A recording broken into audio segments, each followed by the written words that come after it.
Majambazi wajinga kuliko wote Tanzania ndo hawa hapa. Dar es Salaam, tarehe 7 Februari mwaka 2020. Kariakoo kama kawaida imejaa kelele za biashara. Maduka yamefunguliwa, watu wanapiga mishe za kila siku.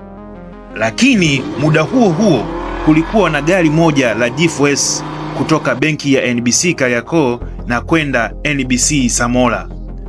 Ndani ya gari hilo kulikuwa kuna walinzi watatu. Kazi yao ilikuwa rahisi tu, kuchukua pesa benki halafu kuzipeleka makao makuu ya NBC Posta Sokoine Drive. Kazi ya kawaida kabisa, lakini siku hiyo ndani ya gari kulikuwa kuna pesa za hatari. Zaidi ya bilioni 1.2 Tanzanian shillings, dola 402,000, euro 27,700. Kiasi ambacho kinaweza kumbadilishia maisha mtu hapo hapo. Na ndipo tamaa ilipoanza.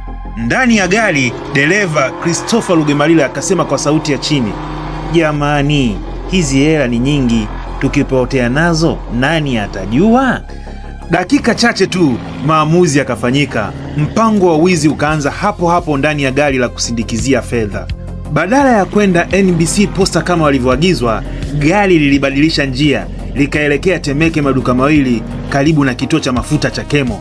Huko tayari alikuwepo mshirika wao wa 4 anaitwa Salim Shamte akiwa na gari dogo aina ya ST T134 DYHY. Kilichofuata huko ni kama filamu. Ndani ya dakika chache tu mabilioni yote yakahamishwa kutoka kwenye gari la G4S yakapakiwa kwenye IST. Baada ya hapo walifanya kitu cha ajabu sana. Walitekeleza kabisa gari la G4S, bunduki 2 za kampuni, mashine ya kuhesabia fedha, muhuri wa benki, kisha wakapotea na hayo mabilioni. Kwa muda huo walizani wamefanikiwa, lakini kosa lao kubwa lilikuwa moja tu: walikuwa wajinga. Badala ya kujificha, walianza kula maisha haraka sana. Magari mapya yakanunuliwa, viwanja, nyumba, thamani mpya. Mmoja wao alinunua magari 5, nyumba 2 na kiwanja. Kana kwamba mtu aliyekuwa mfanyakazi wa kawaida ghafla amekuwa bilionea.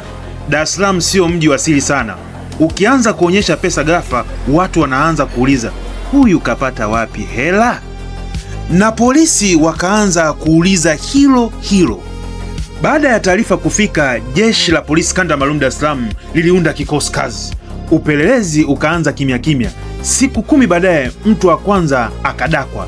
Christopher Lugemalila alikamatwa Mongo la Ndege. Polisi walipekua gari lake, walikuta milioni 110 za Kitanzania, dola 19,000, na nje hapo alikuwa tayari amenunua magari 5, nyumba 2 na kiwanja. Hapo mpango wote ukaanza kufumuka. Tarehe 21 Februari mwaka 2020, polisi wakakamata Mohamed Ramadhani na Salim Shamte huko Mbagala. Walikutwa na milioni 332 Tanzanian shillings pamoja na dola 50,000, na pia walikuwa tayari wameshanunua viwanja.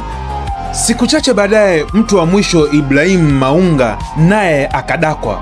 Polisi kwao walimpata akiwa na milioni 195 na dola 70,000 pamoja na nyumba Kibaha.